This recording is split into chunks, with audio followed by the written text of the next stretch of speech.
তো আসসালামু আলাইকুম। তো আরেকটা ভিডিও পেয়েছি, ভিডিও মানে ছবি। তো এটা কি আসলে সত্যি কিনা এটা আমরা একটু দেখে নিই।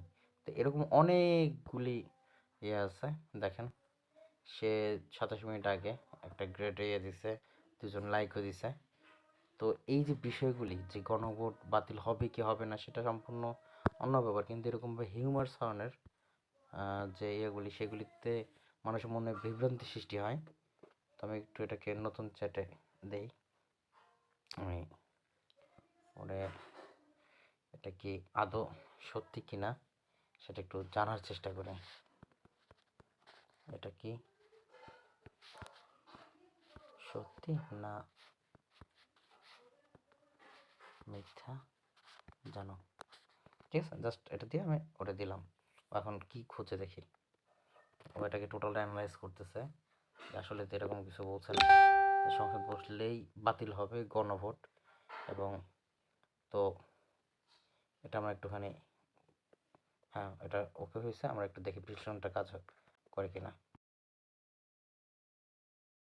আপনার পাঠানো ছবিটি মূলত একটি সংবাদ কার্ডের মতো দেখাচ্ছে, যেখানে রাষ্ট্রপতি শাহাবুদ্দিন চুপ্পুর একটি উদ্ধৃতি এবং 12ই মার্চ সংসদের অধিবেশন ডাকার খবর দেওয়া হয়েছে। আমার অনুসন্ধানে পাওয়া তথ্য অনুযায়ী অধিবেশন ডাকার খবর, রাষ্ট্রপতি মো. সাহাবুদ্দিন আগামী 12ই মার্চ ত্রয়োদশ জাতীয় সংসদের প্রথম অধিবেশন আহ্বান করেছেন। এটি একটি সত্য খবর। স্বরাষ্ট্রমন্ত্রী সালাহউদ্দিন আহমদও এই তারিখটি নিশ্চিত করেছেন। 2. গণভোট ও শপথ সংক্রান্ত দাবি। ছবিতে দাবি করা হয়েছে সংসদ বসলেই বাতিল হবে গণভোট ও দ্বিতীয় শপথ।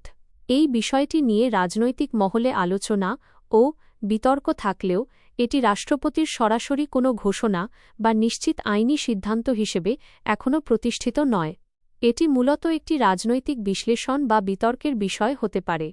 বিভিন্ন সংবাদ মাধ্যমে জুলাই সনদ ও গণভোট নিয়ে আলোচনা চললেও সংসদ বসলেই তা সরাসরি বাতিল হবে কি না তা নিয়ে কোনো দাপ্তরিক আদেশ বা চূড়ান্ত সিদ্ধান্ত পাওয়া যায়নি।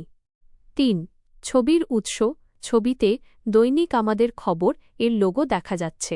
এটি মূলত একটি ডিজিটাল নিউজ কার্ড। তবে কার্ডের ভেতরে থাকা বক্তব্যটি রাষ্ট্রপতির সরাসরি উদ্ধৃতি কি না তা যাচাই করা প্রয়োজন। অনেক সময় এ ধরনের কার্ডে চাঞ্চল্যকর শিরোনাম ব্যবহার করা হয়, যা সম্পূর্ণ তথ্যের প্রতিফলন নাও হতে পারে।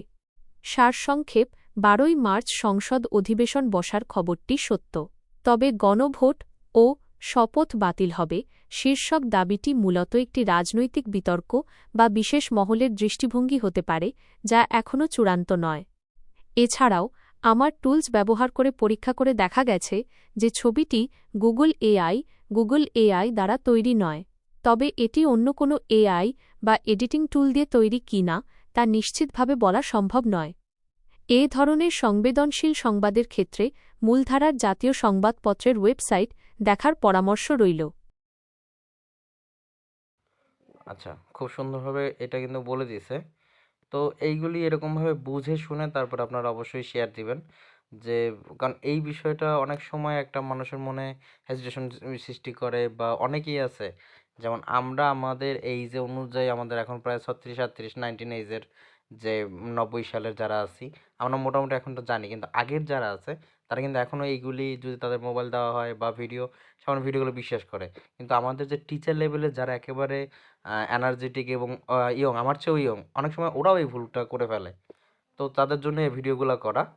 তো এরকম আরও ভিডিও দেখতে অবশ্যই ফলো দিয়ে রাখুন। আল্লাহ হাফেজ, বাই বাই।